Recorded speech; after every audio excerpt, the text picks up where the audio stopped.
Hi everyone and welcome back to my channel. Today I want to talk about needle felting tools, what they are and how to use them.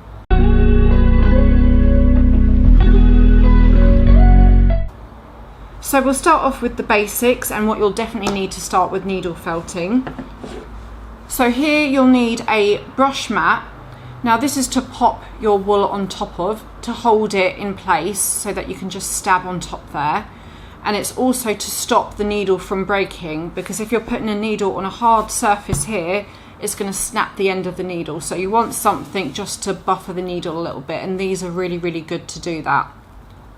They're also very good to hold the wool in place where it's not going to slip there. You don't need to have a brush mat, you can also use different things. So I sometimes use a bit of polystyrene there, or even a foam board, that works really well. Or you could even use an old sponge, just something to protect the needle and to hold your wool on the surface there. You then will also need to have your actual needles. Now, needle felt needles are different from normal needles. They have barbs on the end there to catch the fibres together and to combine them. So you can get all sorts of different sizes with the needles. Usually when you've got a beginner's kit, they come with 2 or 3 normal needles, just regular ones, but you can get more advanced ones. So I tend to use the more advanced needles, which come in all different sizes there. So you start with a 32 gauge needle, and that goes all the way up to a 42 gauge needle.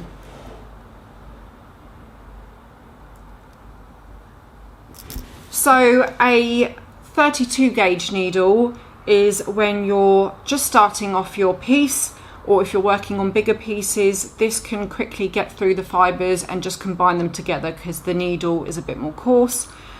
And then you go all the way up to a 40 or 42 gauge.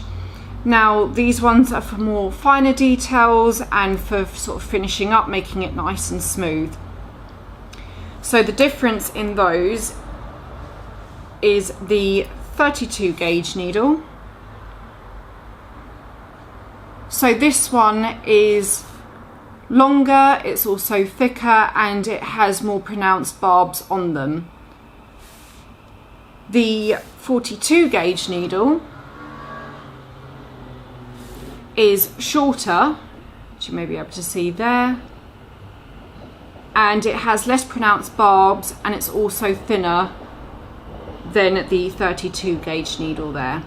So the 32 or 36 gauge needle is great to start off with to combine all the wools together quite quickly, while you'll want to finish on a 40 or 42 gauge needle where it's nice and thin and it can just do finer details and it smooths over your wool quite nicely. Now you can also get different types of needles here if you want to do different techniques.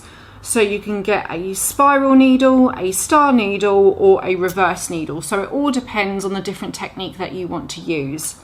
So for example, the reverse needle actually takes out the fibres to make it look a lot more fluffy. So for example, if you're working on a sheep, if you want the wool to be a bit more fluffy, you'll want to use a 38 gauge reverse needle. So that just pulls out the fibres then instead of combining all the fibres together. So you've got a whole different variety there depending on what you want to do with your piece. If you also find it a bit difficult to hold onto the needles just by themselves, you can use the tool holder here.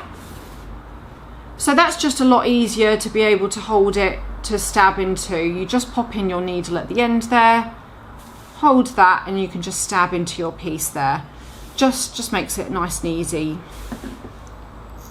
You can also use a pen. So that's a needle felt pen there, where you can put up to 3 needles on the end there, as you can see there.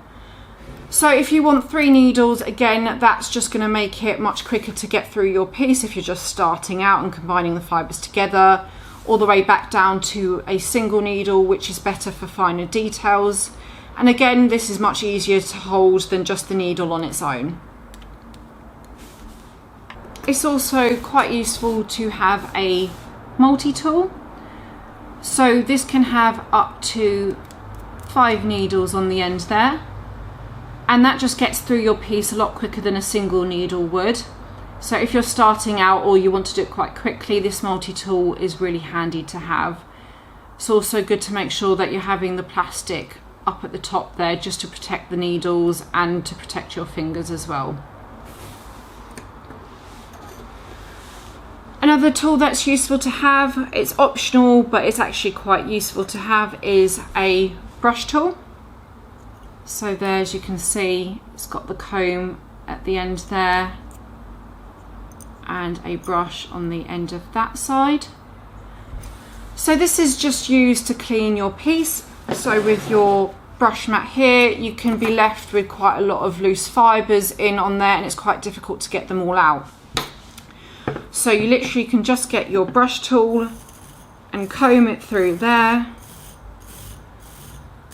And there we are. As you can see, there's already quite a bit of fibre that's coming off the end there. So that just keeps it nice and clean so that you're not mixing different colours together, and you've got a nice clean slate there to work with. So that's quite handy to have as well. And lastly, again, it's optional, but I find them really useful, is to have moulds or cookie cutters. So this is a needle felt mould set. So as you can see, we've got all sorts of shapes there, butterflies and circles and flowers. Or you can even buy sort of just kitchen cookie cutter shapes there. Get them in all sorts of shapes and sizes. So these are really good if you want to do several pieces of the same shape.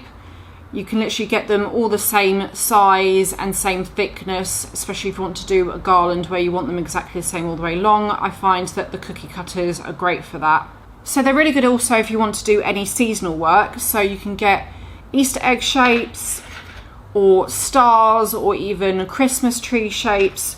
So for all year round, you can get different types of cookie cutters and moulds to make some really great felt shapes. So hopefully that video was useful to you if you're just starting out or wanted a little bit more information about what tools to use. Let me know what you thought in the comments down below, like and subscribe, and I will see you again soon. Bye.